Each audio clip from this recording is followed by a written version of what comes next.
Lors de la célébration de lancement de notre entreprise, le nouveau directeur m'a licencié et m'a publiquement traité de pathétique, annonçant « Nous sommes enfin libérés des employés pathétiques qui nous tiraient vers le bas ». Tout le monde a applaudi. Je me suis approché de lui avec un cadeau emballé, j'ai souri et j'ai dit « De la part de votre plus grande erreur ». Quand il l'a ouvert, tout a plongé dans l'obscurité. Mon nom est Clément Duval, j'ai 39 ans et j'ai bâti cet endroit de toutes pièces. 3 ans de ma vie ont été consacrés à Christristen Global, transformant une idée de start-up à moitié aboutie en quelque chose qui fonctionnait réellement. Pendant que tout le monde parlait de rupture et d'innovation, j'étais celui qui rampait sous les baies de serveurs à 3 heures du matin, réparant ce qu'ils cassaient pendant leur présentation tape à accent grave l'œil. Le commentaire venait de Théo Martin lors de notre réunion d'examen trimestriel. Il était avec l'entreprise depuis exactement 6 mois. 6 mois. J'étais là depuis le premier jour, quand nous opérions depuis un entrepôt reconverti à Lyon, avec des tables pliantes et des rallonges électriques partout.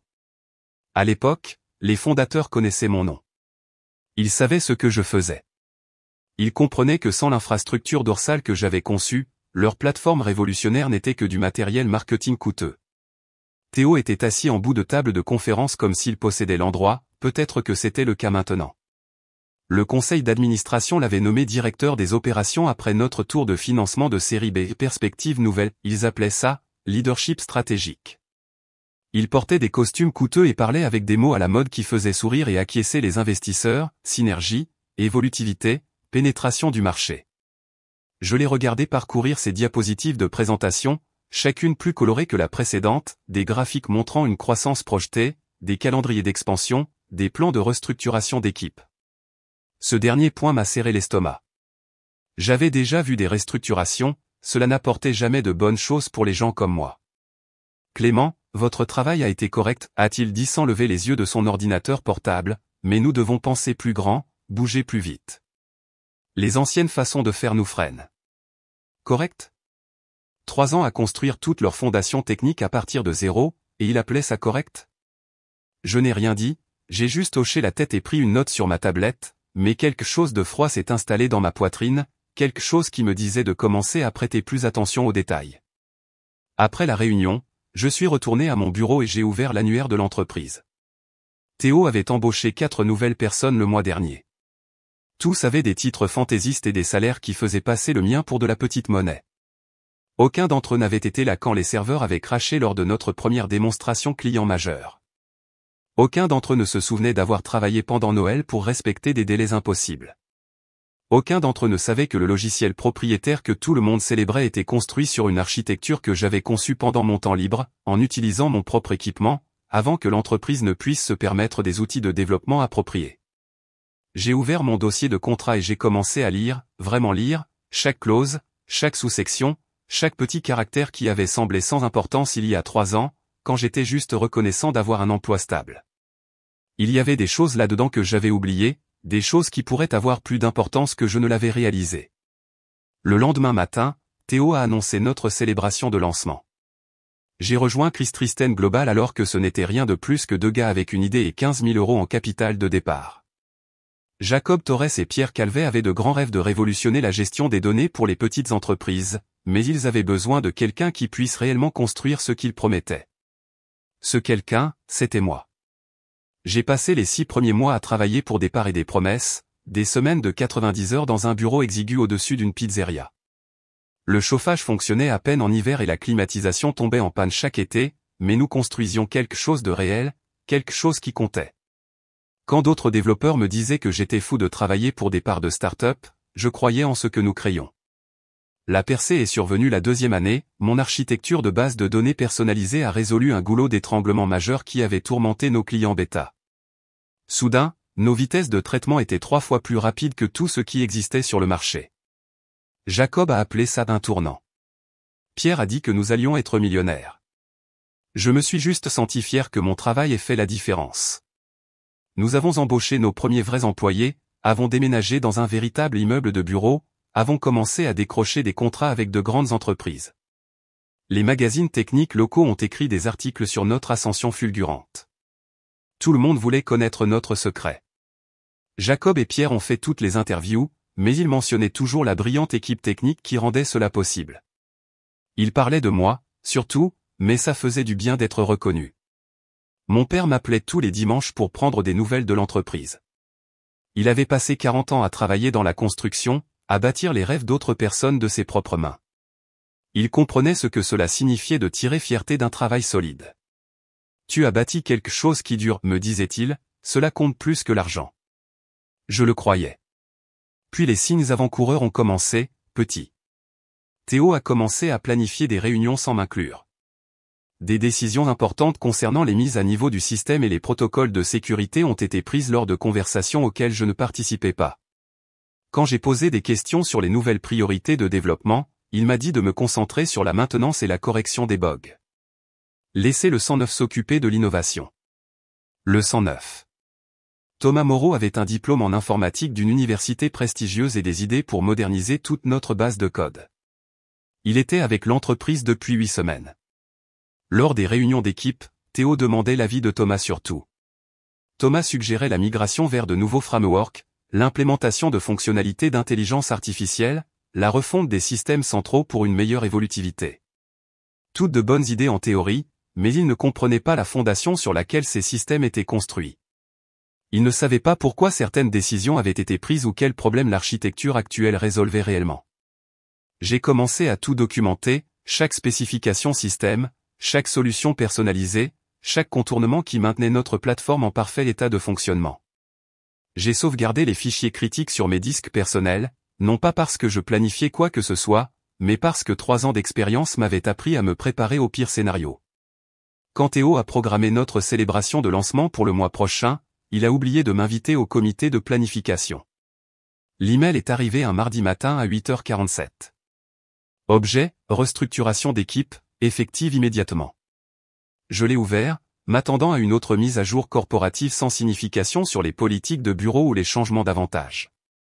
Au lieu de cela, j'ai trouvé mon avis de licenciement, dans le cadre de nos efforts continus pour rationaliser les opérations et positionner l'entreprise pour une croissance accélérée, nous mettrons en œuvre des changements stratégiques de personnel.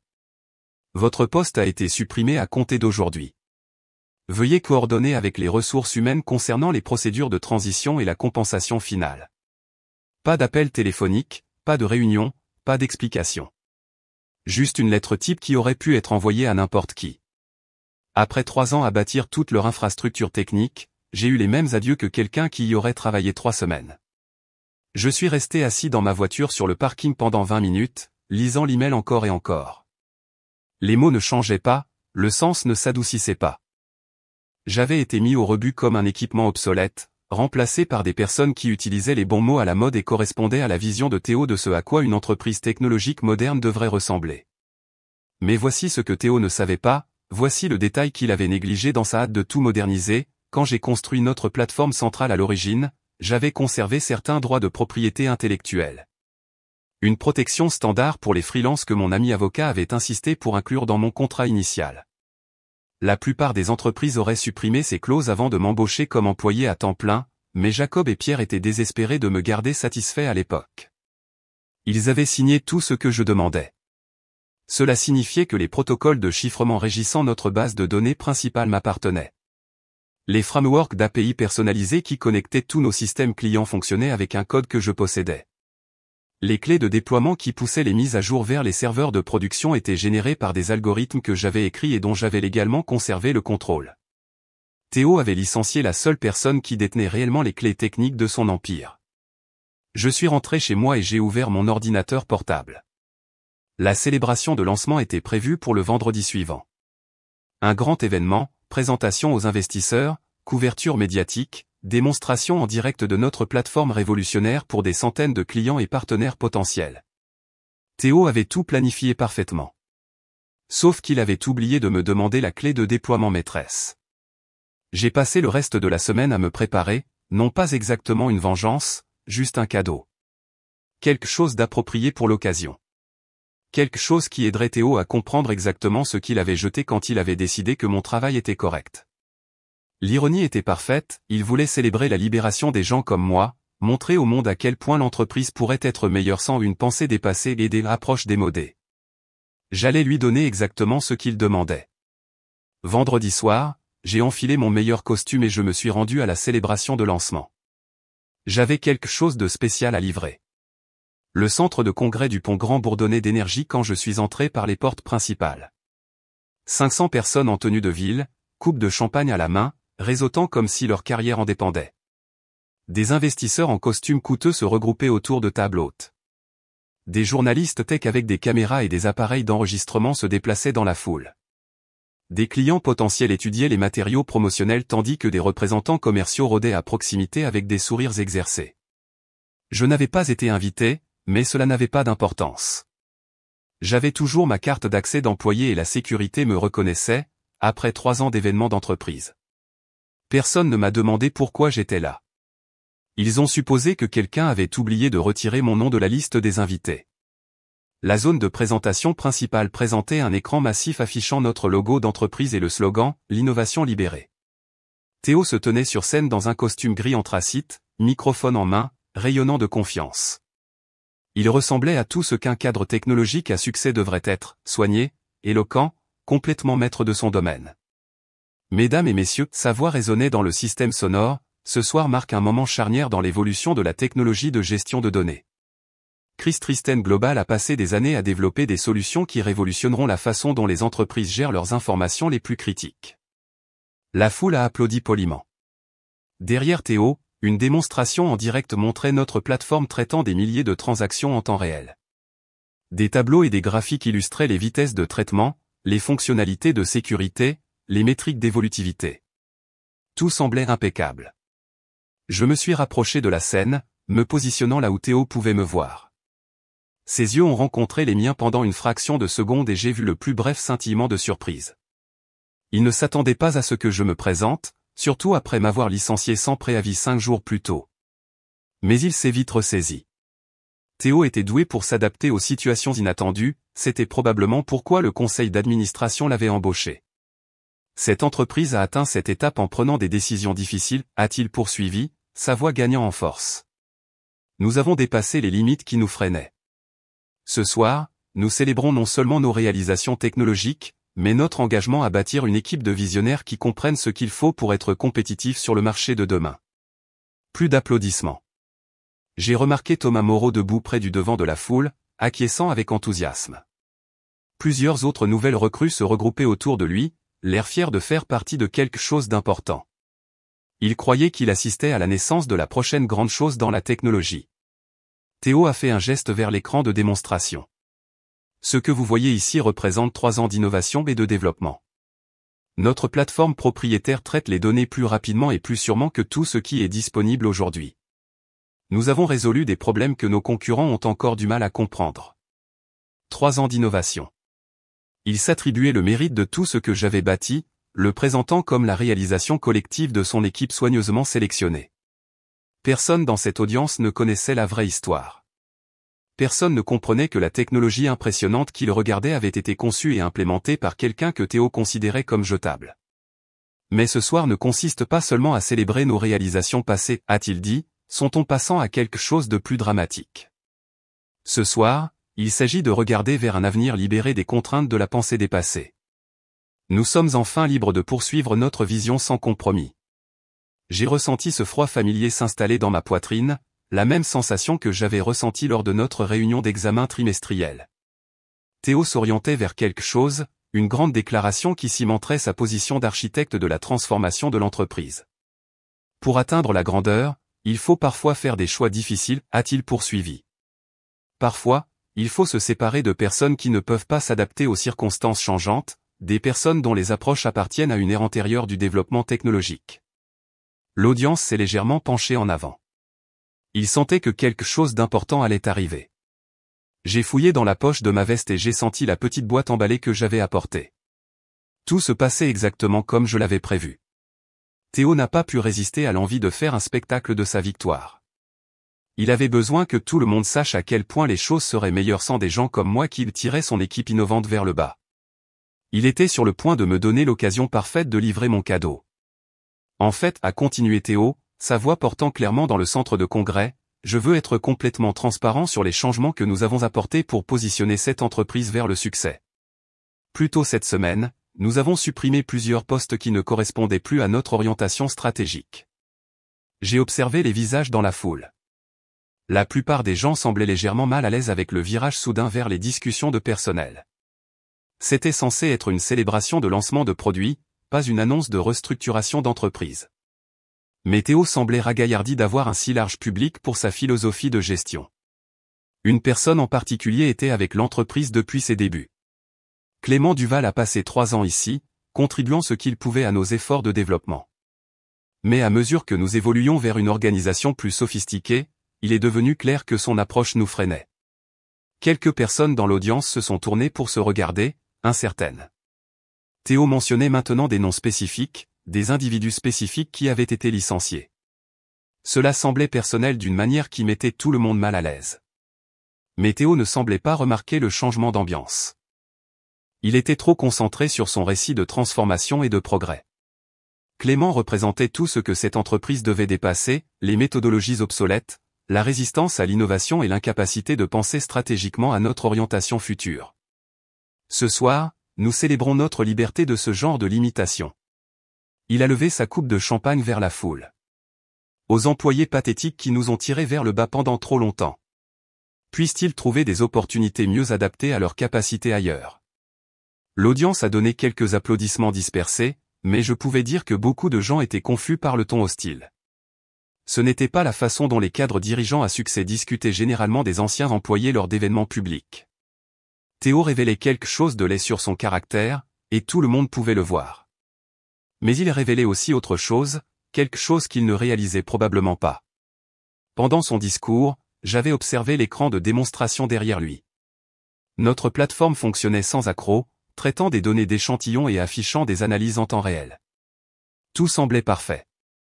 Mais je savais quelque chose que Théo ignorait, le système fonctionnait sur des données en cache de notre environnement de développement. Les serveurs de production en direct qui géreraient le trafic client réel étaient contrôlés par un ensemble différent de protocoles de déploiement, des protocoles qui exigeaient une authentification de la clé de chiffrement maîtresse. La clé que j'avais générée à l'aide de mes propres algorithmes et dont j'avais conservé la propriété légale, conformément à mon contrat initial. Théo pensait qu'il célébrait son contrôle total sur l'entreprise. Il pensait que Méliminer avait supprimé le dernier obstacle à sa vision d'opération rationalisée et de pensée innovante. Il n'avait aucune idée que sa nouvelle plateforme brillante ne pouvait pas réellement fonctionner sans ma coopération. La démonstration qu'il montrait au public était essentiellement un enregistrement, une jolie façade sans substance. Quand les clients essaieraient d'accéder à leur compte le lundi matin, quand les investisseurs tenteraient de vérifier les capacités qu'on leur avait promises ce soir, quand les journalistes écriraient des articles sur la technologie révolutionnaire dont ils avaient été témoins, tout le monde découvrirait la même chose, rien ne fonctionnait. Les serveurs de production étaient verrouillés derrière un chiffrement que je seul pouvais déverrouiller. Les API personnalisées qui connectaient les systèmes clients à notre base de données retourneraient des messages d'erreur. Les vitesses de traitement et les fonctionnalités de sécurité dont Théo se vantait seraient complètement inaccessibles. J'avais bâti toute la fondation technique de cette entreprise, et j'avais conservé le droit légal d'en contrôler l'accès. Théo était si désireux de se débarrasser de moi qu'il n'avait jamais pris la peine de vérifier s'il pouvait réellement le faire. Maintenant, il était sur le point de le découvrir. J'ai avancé à travers la foule, me dirigeant vers la scène. Les gens m'ont remarqué marcher et se sont retournés pour me regarder.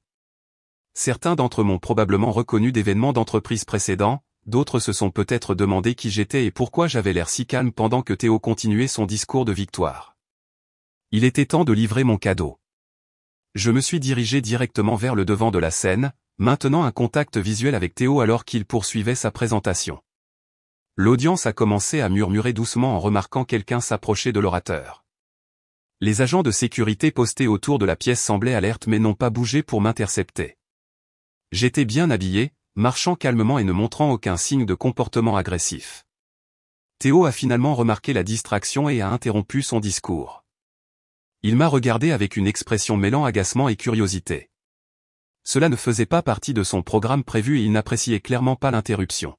« Mesdames et messieurs, ai-je dit assez fort pour que ma voix porte dans la pièce, je m'excuse d'interrompre une célébration aussi importante. » La foule a tourné son attention vers moi. La conversation s'est arrêtée. Même la musique de fond semblait s'estomper alors que tout le monde se concentrait sur ce qui allait se passer. « Mon nom est Clément Duval, ai-je poursuivi, sortant la petite boîte emballée de ma poche de veste. Monsieur Martin parlait de moi.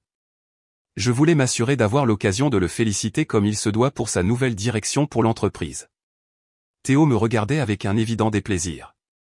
Il ne s'était pas attendu à ce que j'apparaisse à cet événement et n'avait certainement pas prévu que je m'adresse directement à son public. Mais reculer maintenant le ferait paraître faible devant les investisseurs et les clients potentiels. Clément, a-t-il dit dans son microphone, forçant un sourire, comme c'est généreux de votre part d'assister à notre célébration. J'espère que vous avez apprécié la présentation. Oh, oui, ai-je répondu en tenant la boîte emballée.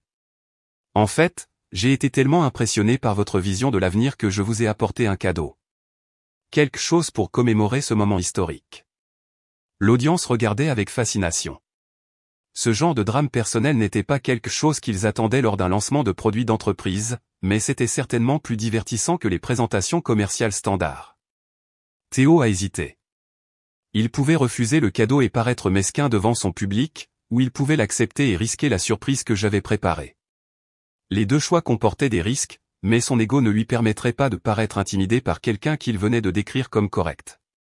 Eh bien, a-t-il dit en descendant de la scène pour me rencontrer, c'est très attentionné de votre part. Je lui ai tendu la boîte avec un sourire. De la part de votre plus grande erreur. Il l'a prise sans vraiment écouter mes mots. Il était trop concentré sur le maintien de son sang-froid devant la foule.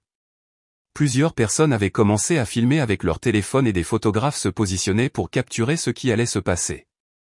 Théo a déballé la boîte rapidement, voulant clairement en finir avec cette interruption inattendue et reprendre sa présentation. L'audience s'est penchée en avant pour voir ce qu'il y avait à l'intérieur. Quand il a soulevé le couvercle, son expression confiante a immédiatement changé. À l'intérieur se trouvait une simple clé USB avec une étiquette indiquant clé de déploiement de production Christristen Global plateforme principale. Pendant un instant, il a juste regardé. Puis ses yeux ont rencontré les miens et j'ai vu la compréhension commencer à poindre. Son visage est devenu pâle alors qu'il réalisait ce qu'il tenait. « Qu'est-ce que c'est » a-t-il demandé doucement. « Exactement ce qu'il dit » ai-je répondu. « La clé de chiffrement maîtresse pour tous les serveurs de production. La seule chose dont vous avez besoin pour que votre plateforme révolutionnaire fonctionne réellement pour de vrais clients. » Derrière nous, l'écran de démonstration a légèrement vacillé, puis est devenu complètement noir. La pièce est tombée silencieuse alors que tout le monde se tournait vers l'écran éteint. L'éclairage de secours s'est activé alors que les systèmes de secours tentaient de compenser ce qui venait de défaillir, mais rien ne s'est produit. L'écran est resté sombre. Théo a regardé la clé USB dans ses mains, puis moi. « Bienvenue dans votre futur » ai-je dit. Le centre de congrès a sombré dans un chaos contrôlé en 30 secondes. L'écran de démonstration principal était devenu complètement noir, mais ce n'était que le début. Les tablettes et ordinateurs portables dans toute la pièce ont commencé à afficher des messages d'erreur alors qu'ils perdaient la connexion à nos serveurs. Les flux de données en direct qui avaient impressionné les investisseurs n'affichaient soudainement rien d'autre que des avis de délai d'attente dépassés. Théo est resté figé, tenant la clé USB comme si elle pouvait exploser dans ses mains. Derrière lui, des techniciens se sont précipités sur scène, vérifiant frénétiquement les câbles et essayant de redémarrer les systèmes. Rien de tout cela ne fonctionnerait. J'avais conçu les protocoles de chiffrement moi-même et j'étais la seule personne à pouvoir les déverrouiller. « Que as-tu fait » a-t-il chuchoté, sa voix à peine audible au-dessus du murmure croissant des voix confuses. « Je t'ai donné exactement ce que tu as demandé, ai-je répondu calmement. La liberté des employés pathétiques qui te tirent vers le bas. Maintenant, tu peux voir à quel point ta plateforme révolutionnaire fonctionne bien sans mes méthodologies obsolètes. » L'audience commençait à comprendre que quelque chose de grave s'était passé. Les investisseurs ont sorti leur téléphone pour appeler leurs assistants. Les journalistes ont commencé à prendre des notes sur la panne technique dont ils étaient témoins. Les clients potentiels ont ramassé leurs documents promotionnels et se sont dirigés vers les sorties. Thomas Moreau est apparu à l'épaule de Théo, l'air paniqué. « Tout l'environnement de production est verrouillé » a-t-il dit d'urgence. Rien ne répond. Tous les comptes clients sont inaccessibles.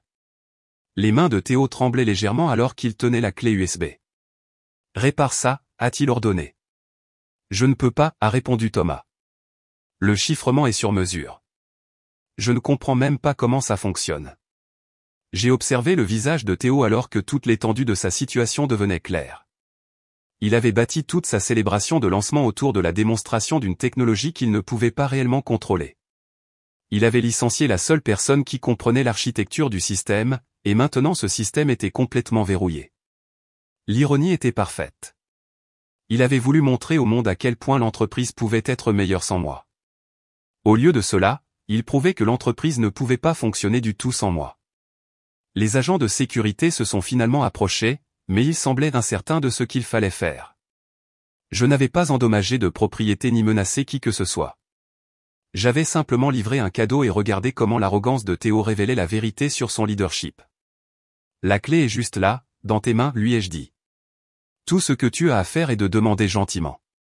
J'ai quitté le centre de congrès pendant que Théo essayait encore d'expliquer aux investisseurs pourquoi sa plateforme révolutionnaire avait soudainement cessé de fonctionner. Le parking était plein de gens passant des appels téléphoniques et l'air frustrés.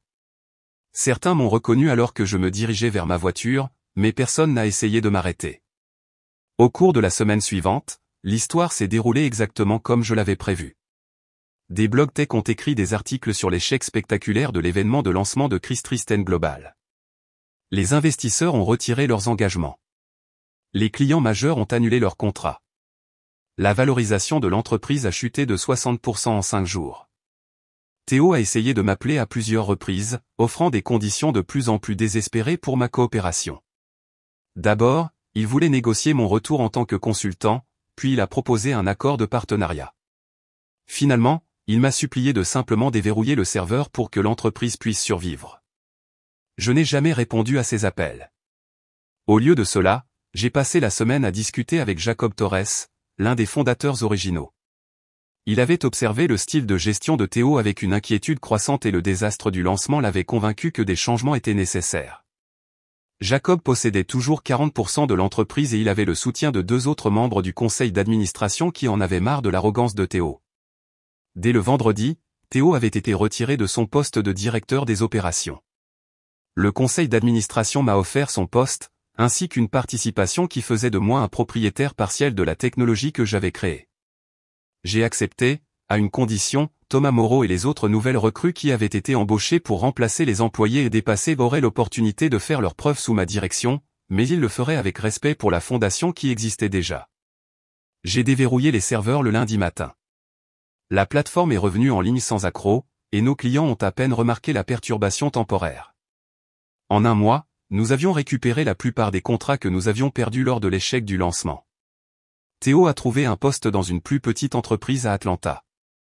J'ai entendu dire qu'il allait bien, mais il n'a plus jamais commis l'erreur de sous-estimer les personnes qui avaient bâti ce qu'il essayait de diriger. Parfois, la meilleure vengeance est simplement de donner à quelqu'un exactement ce qu'il demande.